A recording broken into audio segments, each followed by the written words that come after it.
and welcome to Rathods IS Academy. Today in this session we are going to see current affairs of 28th September 2024.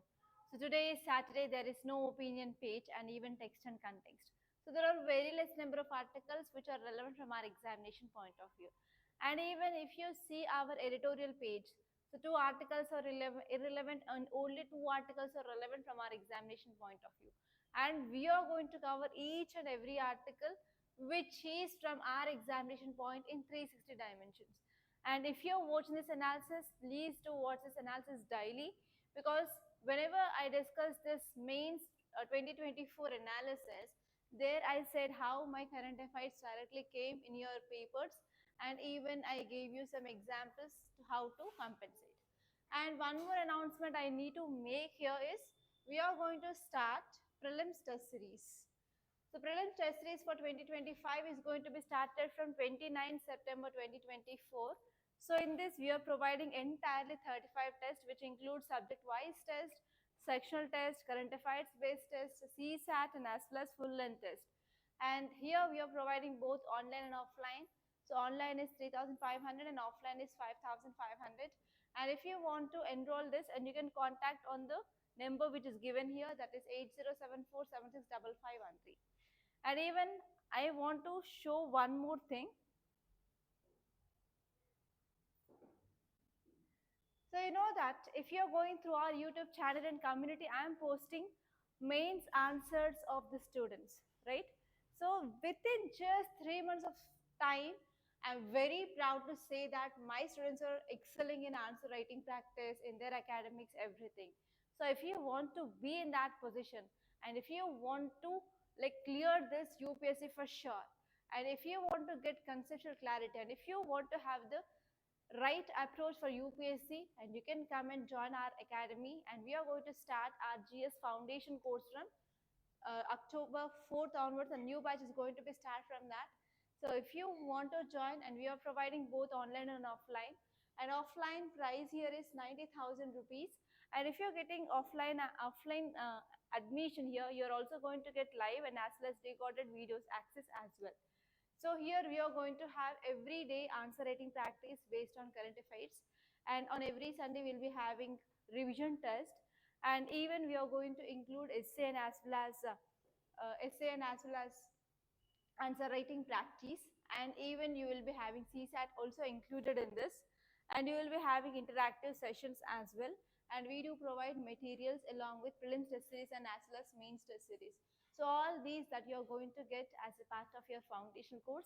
And if you want to talk to me directly, and you can call me on the same number 8074765513.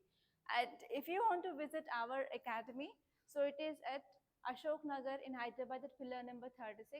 So I'll be staying in the office, and you can come and meet me directly. So visit once if you want to take a right choice in your life. Okay. Yes, now let us see the first article. So see the article, guys. Title says Supreme Court wraps air quality panel over pollution in the capital. So this article is talking about air pollution in NCT, that is Delhi region. So it is talking about especially CAQM. What is a CAQM? That is Commission for Air Quality Management. So here the keyword you have to see is Commission for Air Quality Management. So till your February from now, you will be getting articles on this air quality and air quality index, CAQM, and what are the steps taken by the Delhi government and as well as other state governments to control air pollution. So this kind of articles you will be seeing on from now. So as of now, if you see this article, you will be connecting from your GS paper 3 under environment and ecology. So here exactly you have to see the dimensions, like what is this Commission for Air Quality Management, what is that, and you have to see what are the powers and functions, and you have to see what are the challenges it is facing. So for these challenges you have to think about what are the measures you can take. So here there is also a chance of getting case study in your ethics, that if you are a member of this Commission for Air Quality Management, you are struggling with this problem of air quality. Despite of taking many steps, still you are not maintaining proper air quality in capital region. So how can you address this issue? What are the options which are present before you? So what can be the steps taken by to control this problem? So in this way also you can get question in your ethics case study. You should be prepared of. And you have to think that if I am a member of this commission, what are the some steps that you are going to take? So in this way also you have to think. So if you see the context, it says that Supreme Court questioned what is the effectiveness of this commission. Yes, we came up with this commission to curb pollution in this Delhi, that is National Capital Territory region, but whether it is effective or not. So this question is mainly asked. Okay, and if you see some facts regarding this CAQM, actually it is a statutory body which had been established under Commission for Air Quality Management in National Capital Region and Adjoining Areas Act. So when it was formed in year 2021, it is very important. And what is the work or what is the mandate? So this body will be focusing on better coordination, research, identification, resolution of problems regarding air quality index and even other matters related to some incidents which are leading to this air pollution. And actually, it also undertakes an action for what? For prevention and even for control of air pollution in this Delhi region. And this commission is also required to coordinate with the different stakeholders regarding what are the action taken by the different departments to control this pollution. And next one here is what are exactly the powers? It will be restricting the activities which are causing air quality. That means can it also deal with the stubble burning? Yes, it is also having an important function to deal with this air quality. And next one here is it will be also investigating and conducting the cases which are related to environmental pollution, and even it will also involving in preparing of any codes and as well as guideline such that they will try to prevent air pollution in this region. And next one is it is also focusing on inspections or regulations, and it will be also seeing whether like the whatever the regulations are given they are binding or not, they are following or not. Okay, so these are the some important functions of this commission. And if you see this next article, and it is very important from your polity, and even in your M. Lakshmikant book, you will be having this topic of Lokayuktas and Lokpals. And if you want to get the detailed information, try to open your Lakshmikant book and see this topic of Lokpals and Lokayuktas. Title says Lokayukta police register FIR against Karnataka CM. So what is the keyword? Keyword is Lokayuktas.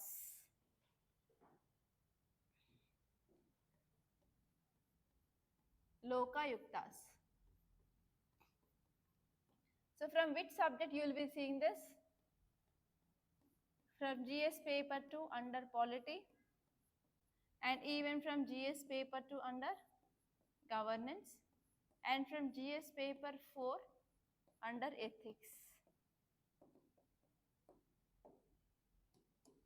Okay, so what are the things that you have to remember is you have to see dimensions like Lokpal and Lokayukta Act.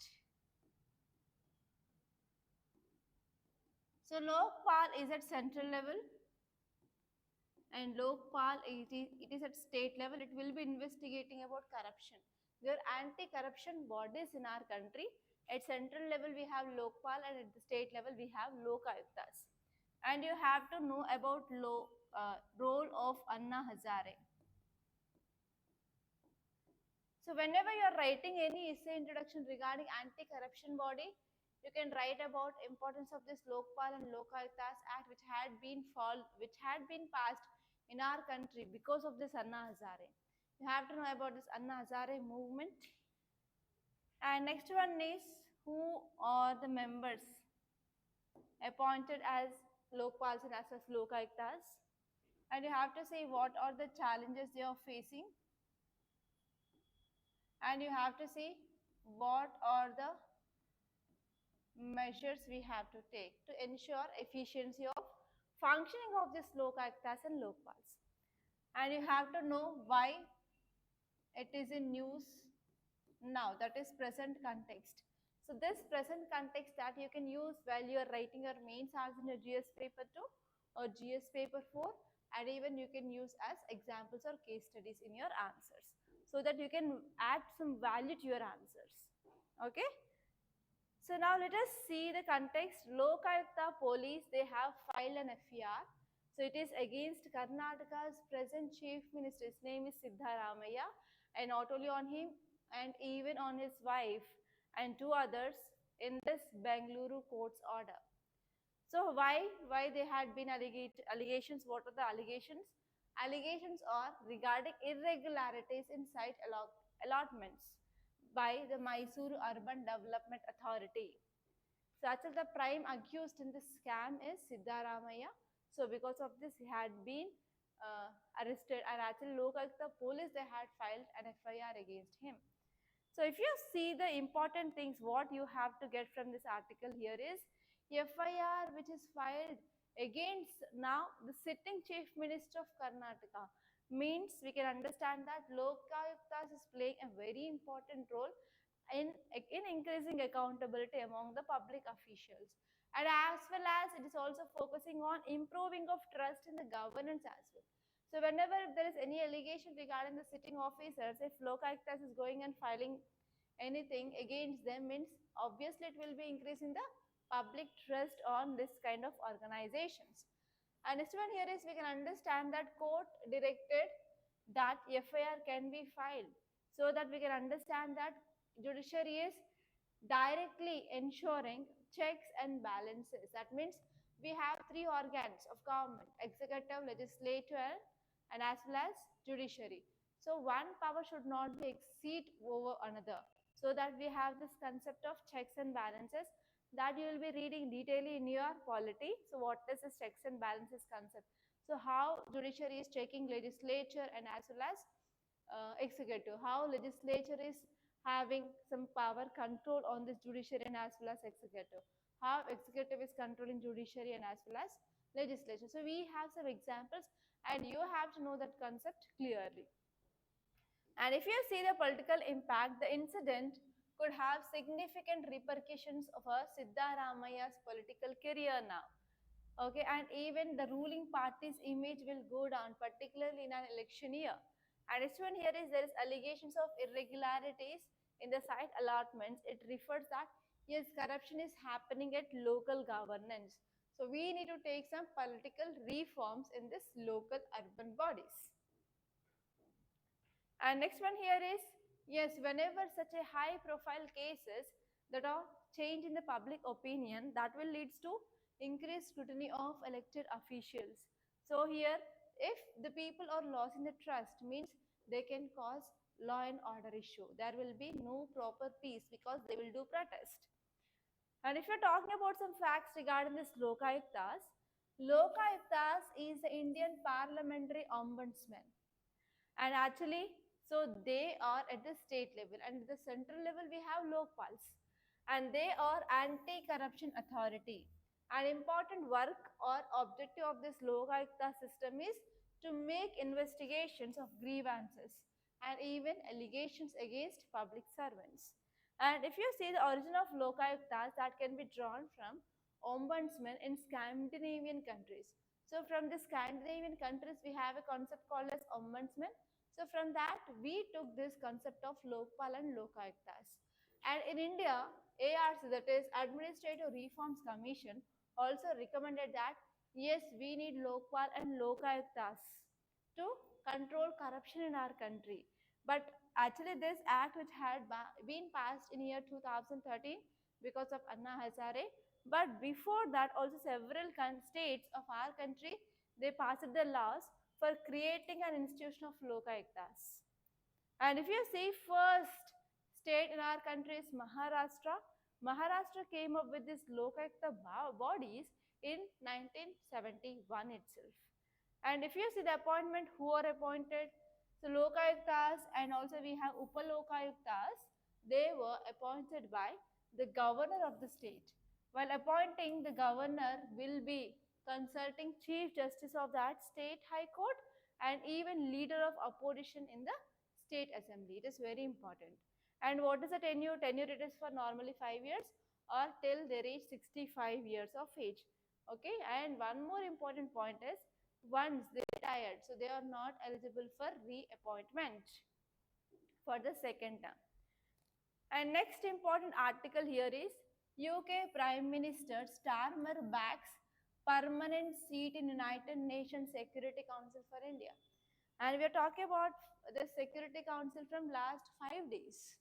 So actually in yesterday's class also we discussed that yes, United Nations Security Council is going to come up with reforms, okay, and regarding the expansion of Security Council, but there is a tussle which is going on between the countries regarding veto power will be shared for these new permanent members or not. And we discussed about this G4 countries and even L69 countries, they are also advocating for reforms in this United Nations Security Council. And now if you see one of the P5 country, that is UK also says that yes, we can give permanent seat for India. Okay, so here you have to see P5 countries. So in these P5 countries except China, now all the other countries, they are supporting for permanent seat for India. And China is backing India's seat because of veto power. So here just see about what is this United Nations Security Council. So why India is eligible for a permanent seat of United Nations Security Council, and what happens if India get the status of permanent seat of this United Nations Security Council. So that is more than enough. Okay, so this article is important from your GS paper 2 under international relations. So now let us see the next article. Tourism can foster global peace, boost development, says our Vice President. So from which subject we can say this? So the keyword is tourism. So it is important from your GS paper 3 under economy. So here title says tourism can foster global peace, boost development, says our Vice President. So here how this tourism will leads to development of a country. Tell me fast. So what happens if you are boosting tourism? It will leads to local employment, development, and also it leads to increasing of demand of goods in that local area, and it will increase the standard of living of people, and will also boost local economy. So these are the things that is related to tourism. And here this article is saying that it will also increase the global peace. That means if you take the reference to Jammu and Kashmir particularly, everyone knows that in Jammu and Kashmir situation is very unstable and volatile because of insurgencies, because of drug trafficking, because of armed trafficking, and because of violation of ceasefire agreements between India and Pakistan. And you know that especially so many Indian soldiers are losing their life because of terrorist attack from this Pakistan in this Jammu and Kashmir. So if you are focusing on tourism in this Jammu and Kashmir, obviously what happened, we can improve livelihood of people, local employment, living standards, local economy, etc. So whenever people are getting all this, will they include in this insurgent activities? No. As we know that because of increasing of unemployment, people are trying to enter into or recruited into terrorist activities. That has been given as a case in your GS paper 4 mains 2024, right? So if you are creating employment, if you are creating skill and training, that will be the solution for decreasing of law and order problem, so that we can establish peace in this region. So this is the thing which mainly said in this article, and this article is even important from your GS paper 2 under international relations regarding India-Pakistan relations. And even we can connect this article with GS paper 3 under internal security. Okay, because Jammu and Kashmir is one of the internal security issue of India. We can also establish peace and order in this region. So let us see this in detail. So context says that our Vice President, he emphasized on importance of tourism in enhancing India's global standing and fostering peace during World Tourism Day. So on the World Tourism Day, our Vice President said that yes, we can give more importance for tourism so that India's position in the world can be increased, and especially we can also ensure peace in this India. So he also called that the task forces need to assess and they need to improve tourism sectors. And he said that India is very rich in cultural heritage, and as well as we have a significant growth projections in this tourism sector, especially in this Jammu and Kashmir, so that we can ensure peace in this region. So Vice President also said that yes, tourism potential for economic development is very important, and even when we are promoting tourism, we can also promote our culture exchange with the different countries, and even we can urge for the collaboration to realize whatever the benefits that we are going to get from this tourism. So here finally Vice President is saying that we can focus on tourism so that we can ensure economic growth and as well as prosperity and peace of the region.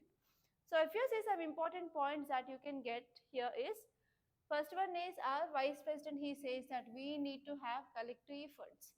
Like task force need to be involved, and tourism ministry can be involved, and local community can be involved so that we can enhance tourism.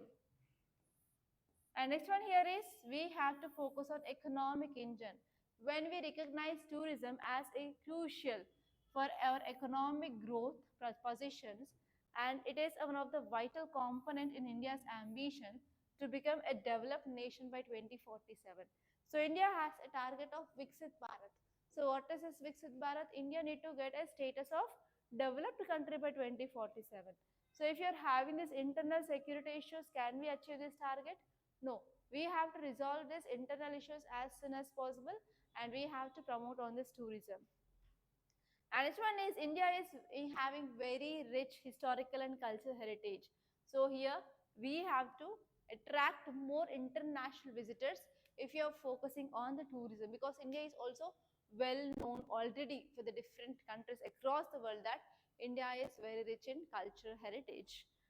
And next one is whenever we are linking tourism to global peace, here Vice President is saying that this sector have the ability to promote understanding and as well as unity of different cultures so that we can also address the global tensions that are going on against different communities.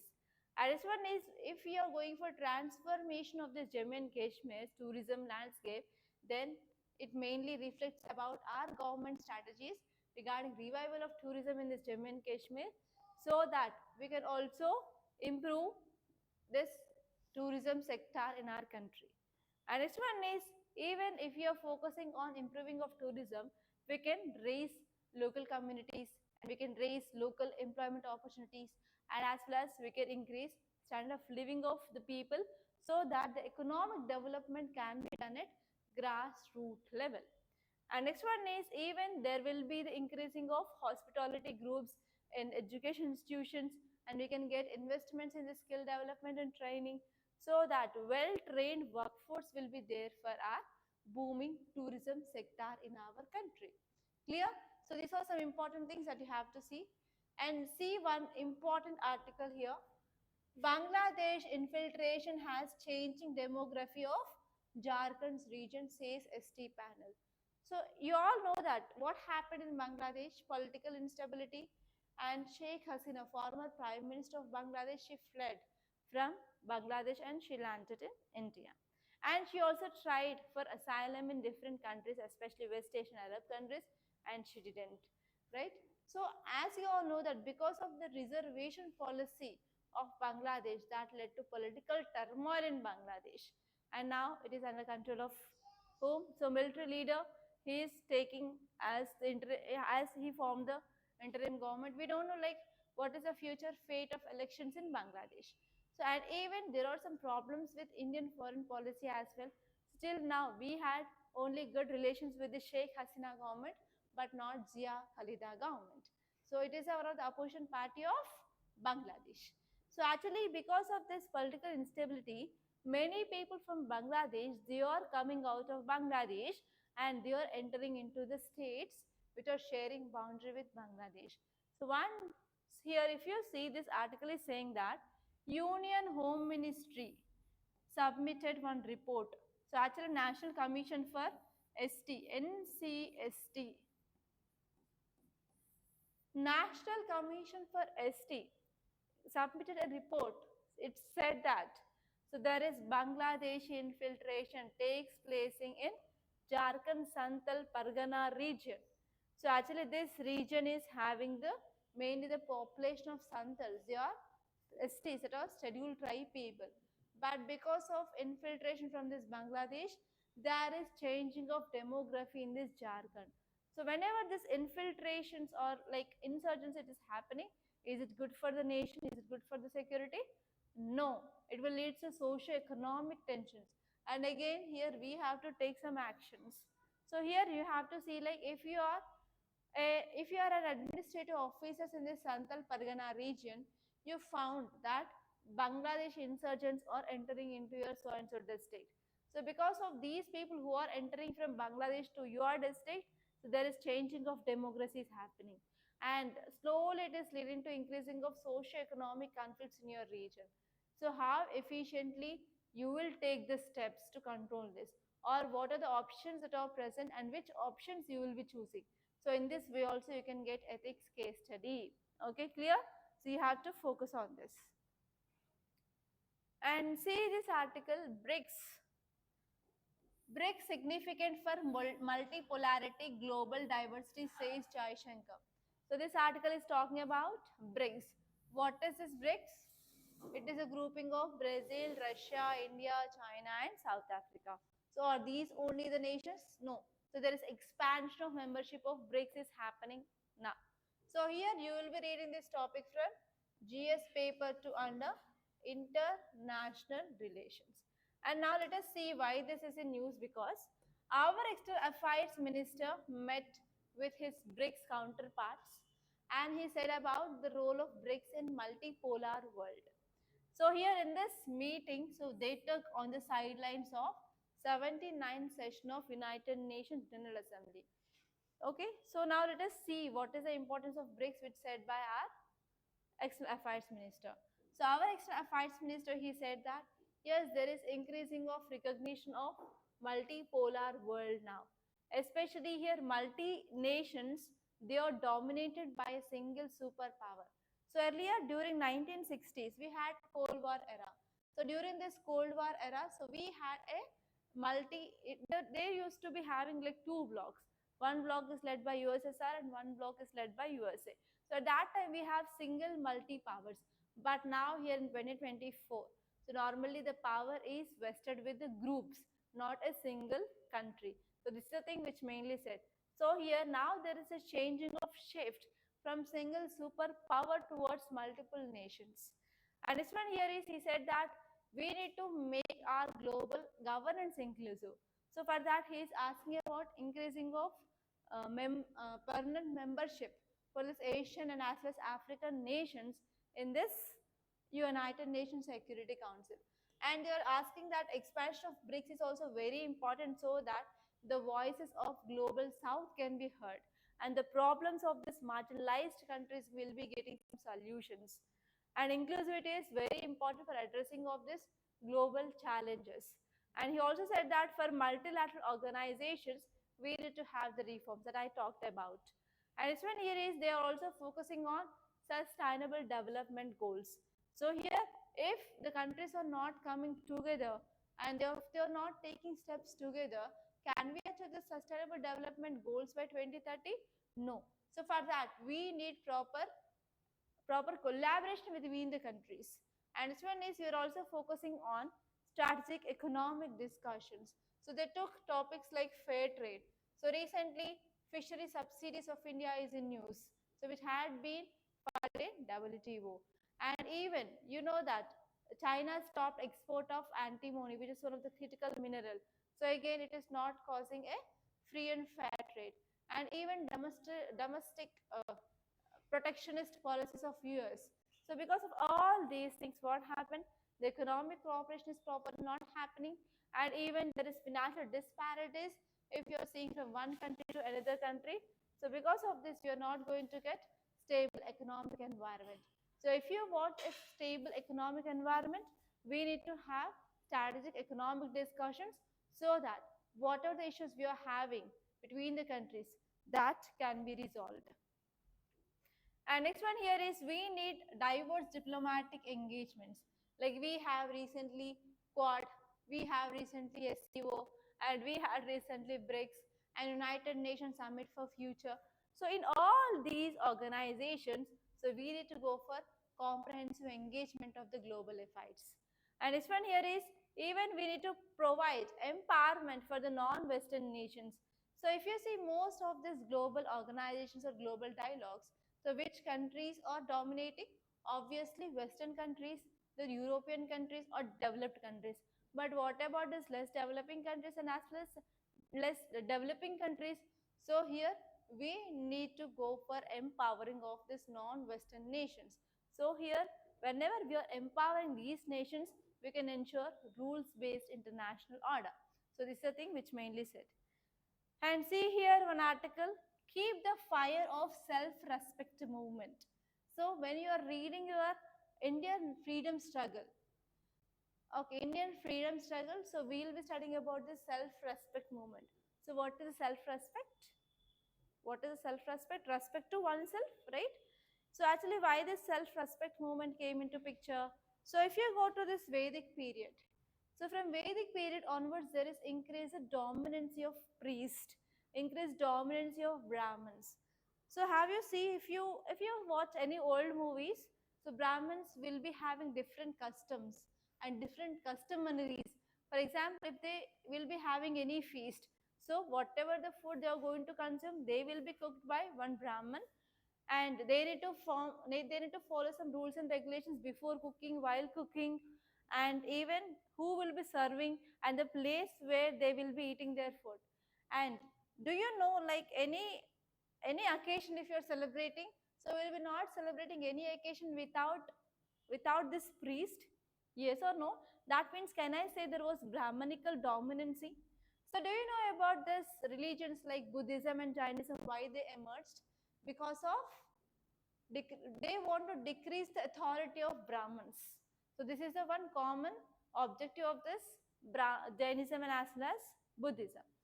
So here in our modern history also, yes, there is the dominance of certain caste people over certain. Yes. So here because of this, there was a launching of self-respect movement, and this self-respect movement is one of the success movement in our Indian freedom struggle. So now let us see this article in detail and let us go into this what is this self-respect movement. So India's freedom struggle was not merely the fight against British. At that time, whatever the social evils we have, so we also started fight against the social evils. That movement is called as social reform movements. So there you will be studying about like how we oppose sati. So who are the people who fought against sati, and what about this child marriages, women education, everything. Okay. So actually why we fought against the social evils? Because we want to come up with a well developed standard society. So actually self-respect movement was dedicated to goal of giving non-Brahmins a sense of pride based on Dravidian past. So from Vedic period onwards, this non-Brahmins you are facing discrimination, especially in the case of scheduled caste and as well as scheduled tribes. So to give sense of respect and pride for them, we started this movement called as self-respect theory. So what is significance after launching this? What is the importance? Yes, anti-Brahmanism was happened and self-respect marriage had been started. So what are the self-respect marriages? They are nothing but intercaste and interreligious marriages. Intercaste and interreligious marriage, they had been encouraged. Okay.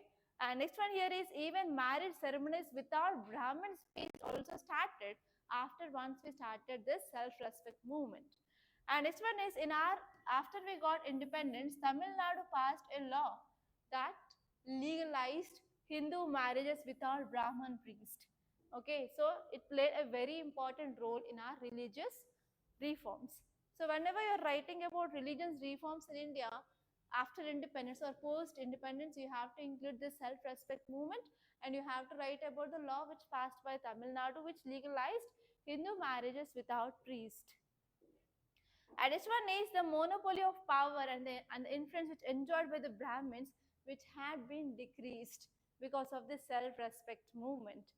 And next one here is the fight against injustice, which perpetrated by the Brahmins of the day had been decreased. That means the dominance of these Brahmins had been started decreasing.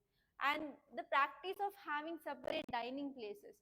So if the Brahmins are coming and if they're doing something occasion, so they will be sitting one place and no one should enter into that place. So everything should be neat, and the person who is offering the food also need to follow some rules and regulations. So after the self-respect movement, the practice of having separate dining places for Brahmins in every hotel or earmarking separate eating places in the public feast was slowing given up owing to agitation of volunteers of the movement. And even you can write about recent Kanwar Yatra, how it is related to the dominancy of religion. Okay, so there was some controversy. We studied like, so there should be no Muslim name on the board. And actually, wherever this Kanwars, they are moving in their route, so there should be no non-veg, only vegetarian food should be there. And even they have to display the owners and as well as workers in that so and so, like that, right? So you have to write about that movement and what is the relevance of this movement now.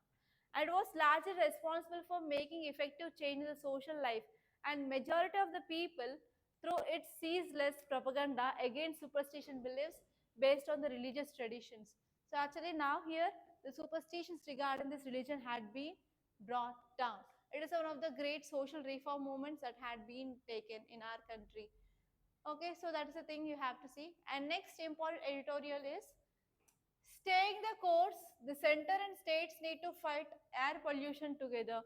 So what this might be talking about? It is talking about air pollution in National Capital Territory region, and from 3 days onwards, there are articles regarding stubble burning is happening. And even in the first article of this day also, I explained about this Commission for Air Quality Management. There I discussed about like what is the role of CAQM and how the states need to collaborate with the center to control this air pollution. So the same thing. So here you have to see what are the reasons for this air pollution, what are the point sources and non-point sources, and what are the measures taken by the Delhi government to control this air pollution in Delhi region. And you have to see how the states like Punjab and Haryana and even western UP need to be taken care of to control this stubble burning, and what are the rules and regulations they have to follow. And you have to see what are the technologies we are having to control this stubble burning in our country. Okay, so those things that you can do. Okay, these are the important articles that appeared in our today's Hindu newspaper. So by this I'm concluding. If you really like this class, hit the like button. Please do share this class to your friends and do subscribe to Rathods IS Academy. And tomorrow I will be meeting you with this next day's current affairs. Until then, keep watching.